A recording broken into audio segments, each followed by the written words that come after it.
Hello students, welcome to my channel school online 24/7। और आज मैं आपको ग्लिम्पसेस ऑफ पास्ट का पार्ट नंबर 3 पढ़ाऊंगी। और ये आखिरी लास्ट पार्ट है इस चैप्टर का। फर्स्ट और सेकंड पार्ट मैंने अपने चैनल पे अपलोड किया है, साथ ही साथ उसका लिंक भी नीचे डिस्क्रिप्शन बॉक्स में दिया हुआ है। आप लोग उन दोनों पार्ट को अगर नहीं देखा हो तो पहले देख लीजिए, ताकि अच्छे से चैप्टर आपको समझ में आ जाए और फिर इस पार्ट को देखिए। तो चलिए स्टार्ट करते हैं part number 3 from glimpses of past. और ये पार्ट आपका स्टार्ट होगा स्पार्क यानी 7 पॉइंट से।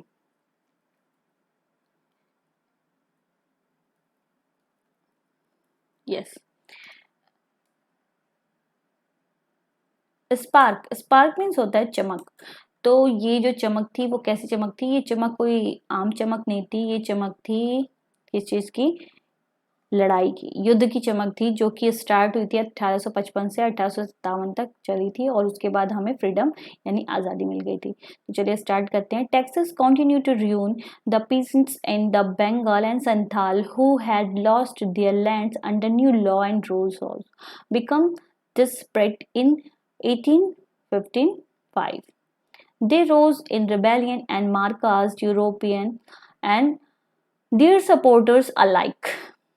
इस सीन में आप देख सकेंगे, यहाँ पे डिस्क्राइब किया जा रहा है कि जो टैक्स ब्रिटिशर्स ने लगाए थे इंडियंस के ऊपर, वो धीरे धीरे जो छोटे वर्कर्स थे, किसान थे या छोटे उद्योगों वाले थे, उन सबको खत्म करती जा रही थी, नष्ट करती जा रही थी।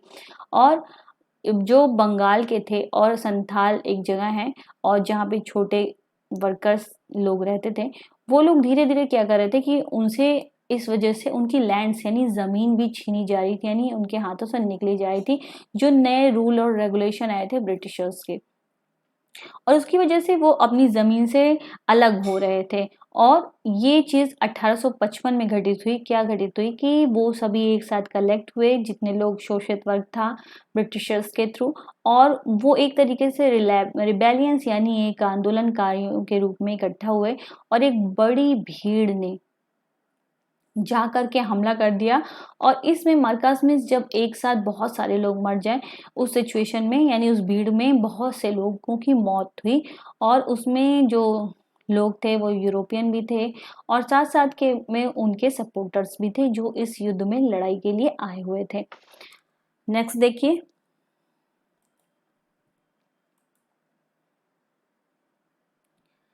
Yes, discontent was brewing in England Indian companies army too. और ये जो असंतोष था वो धीरे धीरे बढ़ता ही जा रहा था, यहाँ तक ईस्ट इंडिया कंपनी के भी वर्कर यानी उनकी आर्मी में भी ये चीज़ पहुंच चुकी थी। The white soldier get huge pay mansions to live in servants. जो छोटे वर्कर्स थे, जो इंडियंस थे, उनके दिमाग में ये बात आ चुकी थी, ये जो अंग्रेज थे और जो अंग्रेज सैनिक थे, उनकी जो सैलरी होती थी वो काफ़ी होती थी। और यहाँ तक कि उनके जो रहने का ठिकाना होता है वो भी बहुत आलीशान होता है, और साथ साथ सर्वेंट्स भी होते थे। While we get a pittance and slow promotion, जबकि हमें यानी भारतीयों को बहुत ही कम पैसे दिए जाते हैं और प्रमोशन भी बहुत धीरे धीरे मिलता है हमें। The Angrez asked us to cross the sea which is against our religion, who is the topi wala to abolish our age old customs.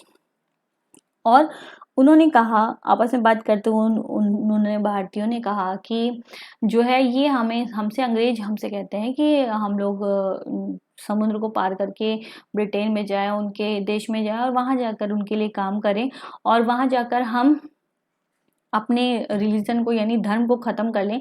यानी जो कि सिखाया गया था कि समुद्र को पार करना उस समय अपने धर्म को ख़त्म होना माना जाता था। तो उन्होंने कहा, ये सारी चीज़ें इंडिकेट की उस टोपी वाले के लिए कि उसने ही हमारी ये जो समय है और ये पुरानी ट्रेडिशन को ला करके हम पर थोपा, और उसकी वजह से हमारा ये कस्टम भी ख़त्म हो जाएगा। We must drive out the Angrez. ये बात सोच रखी थी उन्होंने, सिपाही ने, मंगल पांडे ने, कि हमें यहाँ से निश्चित रूप से अंग्रेजों को भगाना ही होगा। सिपाही Mangal Pandey attack the adjutant of his regiment and was executed. Mangal Pandey जो कि बहुत ही बहादुर थे, और इन्हीं की वजह से 1857 की जो क्रांति थी वो स्टार्ट हुई थी टाइम से पहले। तो इन्होंने सोच रखा था कि वो जल्दी ही इस सत्ता को ख़त्म कर देंगे। तो ये सोच करके मंगल पांडे ने अटैक किया वहाँ के जो सीनियर ऑफिसर थे उस रेजिमेंट के, उनके जो रेजिमेंट थी आर्मी की, उस पर उन्होंने अटैक किया मंगल पांडे ने, और उनके इस अटैक के बाद उन्हें उस रेजिमेंट से निकाल दिया गया मंगल पांडे को। थाउजेंड ऑफ अदर सिपाहीज रिवोल्टेड, और मंगल पांडे के अटैक के बाद बहुत से हजारों सिपाहियों ने रिवोल्ट किया, यानी विरोध में आ गए वो लोग भी। दे वर स्ट्रिप्ड ऑफ दियर यूनिफॉर्म, उन्होंने अपनी यूनिफॉर्म्स उतार दी और उन्हें ह्यूमिलेट करने के लिए, परेशान करने के लिए उन्हें आयरन यानी लोहे पहना दिए गए। आगे देखिए, यानी किस तरीके से अलग अलग तरीकों में अंग्रेज शासकों ने भारतीयों को इतनी सारी यातनाएं दी, इतने सारी उन्हें परेशानियां दी। चलिए देखते हैं। Few English man had care to understand Indian custom और द पीपल्स माइंड, कुछ ऐसे भी अंग्रेज थे जो कि भारतीयों की केयर करते थे और उनकी फीलिंग्स की, उनके रीति रिवाजों की कदर करते थे। तो उनमें से ही एक ने बताया कि ओ प्राउड ब्राह्मण सोल्जर, आप लोग जो इतने अभिमान से कहते हैं मैं ब्राह्मण हूँ, तो सुनिए एक बार, डू यू नो, क्या आप ये बात जानते हैं, the grease on the bullet you have to bite is made from the fat of cow and pigs, की जो ग्रीस होती है बुलेट के ऊपर, जिसे आप गन में उस बंदूक में भर करके चलाते हैं और उसको दांत से खींच करके निकालते हैं, तो आपको पता है कि ये किस चीज़ से बनती है, ये गाय और पिग्स के फैट से मिलकर बनाई गई होती है। वो जब ये ब्राह्मण सुनते हैं तो वो अलग सा रिएक्शन देते हैं, क्या ऐसा है। तो जो और धर्म और जाति के लोग रहते हैं वो भी ये बात कहते हैं कि ये जो वाइट मैन है ये हमें डिसीव कर रहे हैं, यानी हमसे भी धोखा कर रहे हैं, ये हमारे साथ काम नहीं करना चाहते हैं। Soon chapatis were sent from village to village, जल्दी ही चपाती यानी रोटियां एक गांव से दूसरे गांव में बांटी जाने लगी। टू टेल द पीपल, और लोगों को कहा जाने लगा that their emperor would want their service, की उनका जो एम्परर है वो चाहता है उनकी सेवा को। Yes all my village man will be ready, तो वहाँ के जितने भी गांव वाले थे उन्होंने कहा कि हाँ ठीक है, हम भी उनकी सेवा करने के लिए तैयार हैं, यानी हम उनके साथ हैं और पूरी तत्परता के साथ युद्ध करेंगे। Similarly lotus flower circulated among Indian soldiers that to the foreigner. The mass gave all help and shelter to the patriots. और जल्दी ही लोटस यानी कमल का फूल सर्कुलेट किया गया, बांटा गया, जो भी सोल्जर्स थे सबके हाथों में एक एक, ये सिंबल होता था उस समय कि ये रिबेलियंस का सिंबल था और ये हमारा नेशनल फ्लैग भी है। तो उस समय उन्हें ये फूल दिया जाता था और ये लोग नारा लगाते थे कि विदेशियों को मौत के घाट उतारो। और जो मास थी, मास यानी समूह था, जनसमूह था, वो जितने भी पैट्रियट्स थे, इस प्रकार के देशभक्त थे, रिबेलियन थे, जो कि अंग्रेजों के विरुद्ध लड़ाई लड़ रहे थे, उनको शेल्टर यानी शरण देते थे, उनकी सहायता करते थे। चलिए नेक्स्ट पॉइंट देखते हैं। 8 रिवोल्ट। तो अब होता है रिवोल्ट यानी विद्रोह शुरू हो जाता है। कब शुरू हुआ है विद्रोह आंदोलन? 1857 में, 1857 में। Then there was a violent outbreak at Meerut. अब 1857 में स्टार्ट हो जाता है, शुरू हो जाता है हिंसा का दौर, और ये शुरू होता है कहाँ से? मेरठ से शुरू होता है। और उसके बाद नारे लगते हैं कि जो सिपाही थे, जो सैनिक थे, जो भारतीय सैनिक थे, वो सभी मार्च करते हैं, कूच करते हैं दिल्ली की ओर इस नारे के साथ, long live our emperor Bahadur Shah. Bahadur Shah Zafar के नेतृत्व में वो सभी दिल्ली की ओर कूच करते हैं और ये नारा देते हैं कि हमारे जो सेनानायक हैं बहादुर शाह जफर, वो लंबी उम्र को प्राप्त करें, यानी वो सदैव सुरक्षित रहें।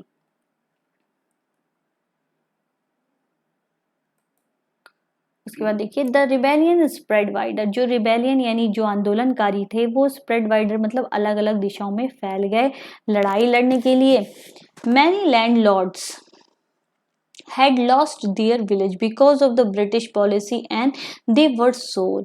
जो बहुत बड़े बड़े ज़मींदार थे उन्होंने अपनी ज़मीनों को खो दिया था जो ब्रिटिश पॉलिसीज़ थी उनके तहत में, और उनके अंदर बदले के भाव थे, यानी वो घायल थे और अपना बदला लेना चाहते थे।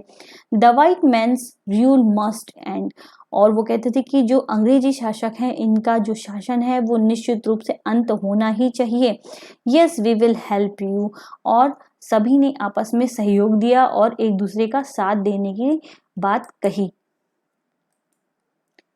ये आपका लास्ट पॉइंट है इस चैप्टर का और इस पार्ट का। 9 द फाइट फॉर फ्रीडम 1857, जो युद्ध लड़ा स्वतंत्रता के लिए आंदोलन किया गया वो था 1857 में। Many farmer ruler like Begum Hazrat Mahal of Lucknow were bitter. The white man has taken away my kingdom. They joined the upsurge against the foreigner. Popular leader like Maulvi Ahmadullah of Faizabad told the people, rise brother rise, the Angrez is ruining our land. The people rose everywhere in Bareilly, Kanpur and Allahabad.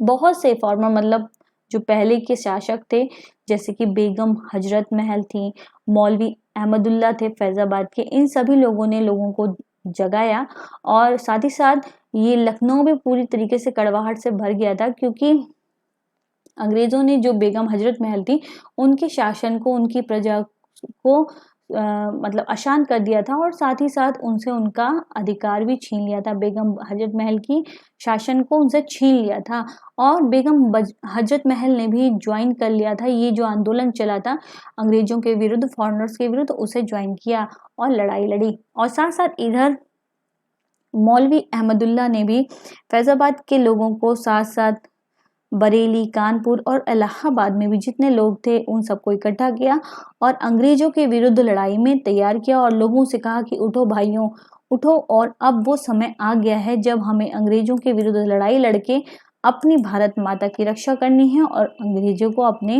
भूमि से दूर भगाना है। ये बात, ये नारा उन्होंने अपने लोगों को दिया। Azimullah Khan told Tatya Tope, we should have Peshwa Nana Sahib as our leader in this war of independence. The patriots pounced upon the British and fought pitched battle all over North India. अब अजीमुल्ला खान ने तात्या टोपे से कहा कि हमें पेशवा के नाना साहब को अपने लीडर के रूप में इस लड़ाई, जो ये लड़ाई हम लड़ने जा रहे हैं स्वतंत्रता के लिए, इसमें पेशवा के नाना साहब को हमें आगे बढ़ाना चाहिए, अपना लीडर बना लेना चाहिए। और उन्होंने ये बात एक दूसरे को से कहते हुए इस लड़ाई को आगे बढ़ाया। और जो पैट्रियट्स थे, जो देशभक्त थे, उन्होंने एक साथ मिल करके पूरी युद्ध भूमि तैयार कर ली और उन्होंने लंबी लड़ाई लड़ी अंग्रेजों के विरुद्ध। पूरे नॉर्थ इंडिया में लगभग ये एक युद्ध का माहौल बन गया था। और इधर देखिए लास्ट सीन है ये। 80 year old Kunwar Singh of Bihar received a bullet in his wrist. और 80 ईयर के बूढ़े कुंवर सिंह थे, ये बिहार के थे और इन्हें उनके रिस्ट यानी कलाई में गोली लगी थी और उन्होंने क्या किया, mother Ganga this is my last offering to you. उन्होंने माँ गंगा के गोद में यानी माँ गंगा के जल में अपने हाथ को काट करके समर्पित कर दिया और कहा कि ये मेरी आखिरी भेंट है आपको, क्योंकि शायद इसके बाद वो नहीं रहते। तो ये तो था आपका लास्ट सीन और चैप्टर का लास्ट पॉइंट जो मैंने अभी अभी आपको बताया। और चैप्टर आपको अच्छे से समझ में आ गया हो, इसके सारे पार्ट क्लियर हो गए हों तो मुझे कमेंट बॉक्स में कमेंट करके बताइए। और अगर कुछ ना क्लियर हुआ हो तो भी मुझे कमेंट करके बताइए ताकि मैं आपकी प्रॉब्लम्स का सलूशन दे सकूं। और चैनल को सब्सक्राइब कीजिए, साथ साथ बेल आइकॉन को प्रेस कीजिए, वीडियो को शेयर कीजिए ज़्यादा से ज़्यादा अपने फ्रेंड्स के साथ ताकि वो लोग भी चैप्टर को देख सके, समझ सकें और इसे अच्छे से जान सके। And thanks for watching this video.